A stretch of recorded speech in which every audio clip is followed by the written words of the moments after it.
Alright, so I brought Varuna with MK-1 bow to level cap. This might have been the hardest run ever.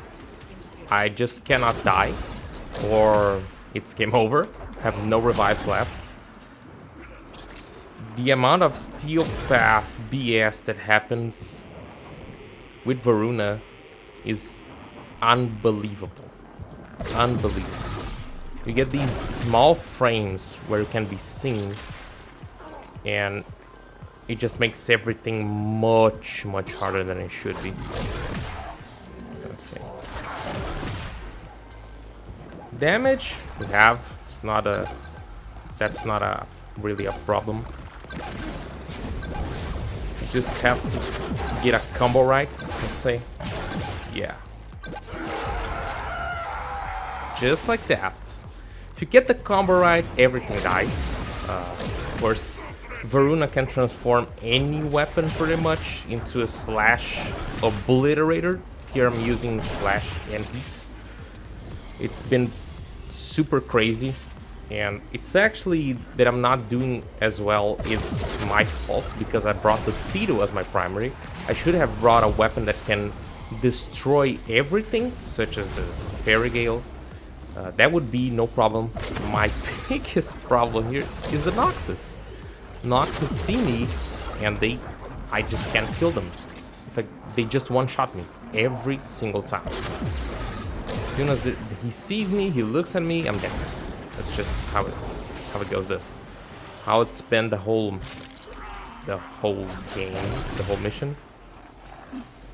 Also, I'm regret not bringing Energize, because I am the only way I'm getting energy. Two ways actually. One is of course the energy orbs, and the other one is the health orbs. And I'm using equilibrium, so that I don't have a way to kill with headshot because my weapons are pretty much trash, and I cannot be out of invisibility. Jesus Christ. I'm having trouble getting energy back. Yeah.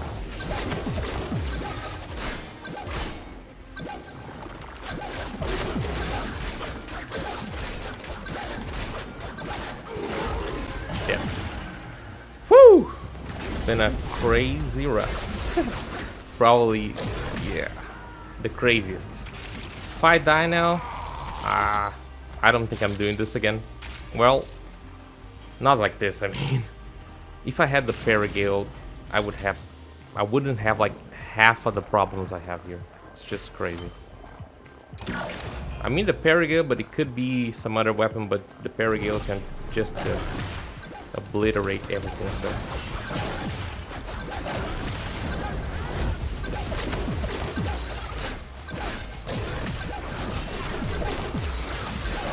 I might die here.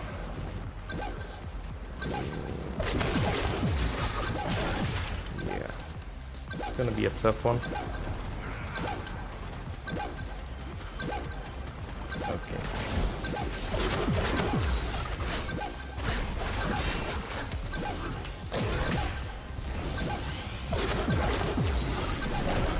It's dead. Let's go. One more. It's really over. Things around here are pretty dangerous. Pretty dangerous.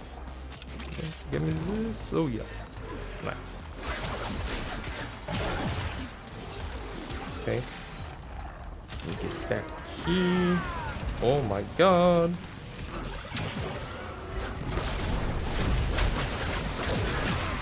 Jesus Christ. Look at that. These just happen so fast. Another thing that I should have brought is, I think it's amalgam barrel diffusion for the rolling speed. Like, could make it even faster. It's just crazy.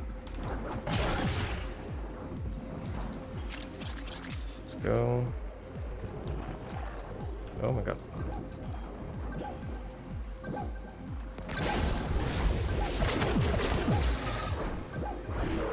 Oh my god.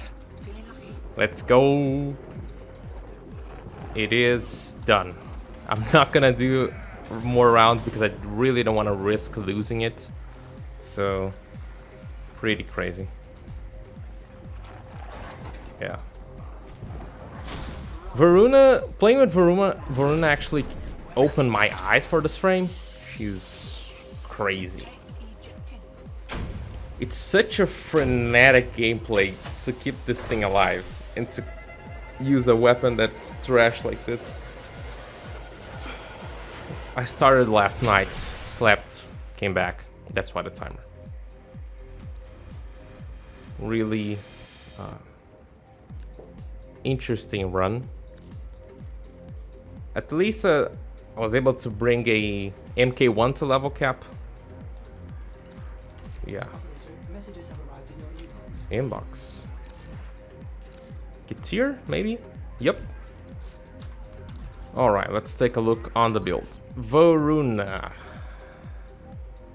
Yeah. Kinda weird. You need everything. Would trade Fury for Energize, really? It's just crazy. Other than that, it's pretty decent. It's getting shield gating, get your shield back to get the shield gating is not a big problem because Fangs of Thrash 2 casts will pretty much be done, and it's super fast. One thing that I find to be annoying about this frame is the animation to get Shroud of Dynar up. It's... why would you jump? Make such a long animation? It doesn't make any sense. Why to go invisible would you jump and claw the air? It doesn't make sense for me, but what are you gonna do, right? So the way we were able to kill with the MK-1 bow is because of this ability. Increases critical multiplier, status chance, and gives you a buff. The thing is, to actually get the damage buff, you need... if you ever played World of Warcraft, this is the closest thing to a rogue in World of Warcraft.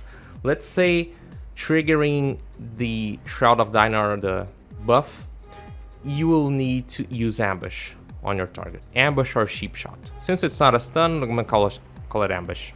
You need to hit. If you don't, it's like you use Sinister Strike instead of Ambush. So you're losing damage. And here, if you just don't hit an enemy with your melee, you're not getting the buff.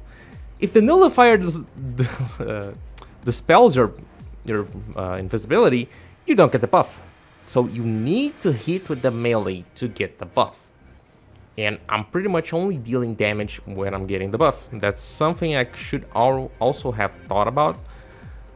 I think I could have focused on only getting the damage when I had this active. Like, I did have Weeping Wounds and Blood Rush on MK-1 bow.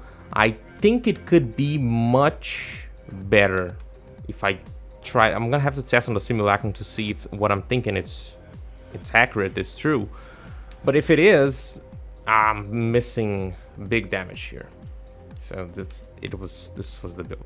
Cedo, I think I shot this like only a few times just to get some enemies primed, but for Varuna is really not good. She needs to be invisible. If not, you're gonna take so much damage. It's unbelievable. Compress I used a few times, really to get the heat going, to keep the heat proc on the enemy going. I didn't made it for Hidden Inherit because this thing is so fragile that if you get caught like lacking only for a few milliseconds, you're dead. You're dead. Simple. So you won't be priming the target because you need the buff. If you shoot to get out of invisibility, and you need the invisibility to attack to get the Shroud of Dynar buff. If you don't get damage on your melee. It's a lot of things. Augur mods to get the shield on using skills, and the MK-1 bow build. Got a Riven. If it had damage to Grineer, I think this could have been much easier. But it's pretty... I think it's a decent build. Relentless combination works amazing with Shroud of Niner. Since you're proccing slash on every attack, it's amazing. Other than that, it's hard to say. Really hard to say. Maybe Condition Overload is good because, well, you have your second ability, which is gonna prime the target, but at the same time is an unreliable primer because it's kinda hard. So I'm gonna do some testing later.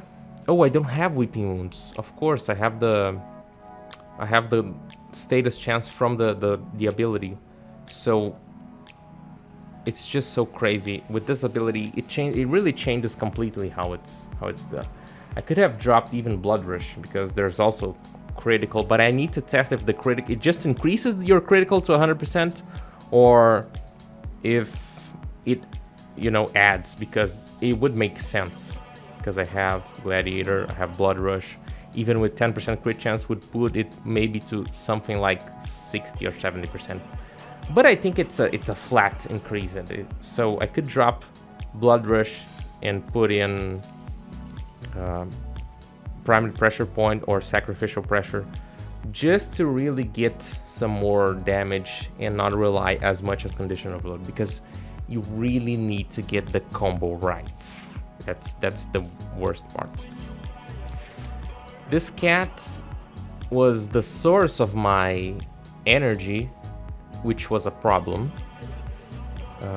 Maybe trading the aura for combat discipline and using Arcane Avenger, it could be much easier because I would be losing health every time, and so I could get the health orbs from the ground without Synth Fiber, and then it would be much easier because this guy dies a lot. He saves you a lot, but he also dies a lot, so the downtime for him is huge. It's unbelievable. Archon Shards, 2 for energy, 2 for casting speed, and 1 for melee critical damage.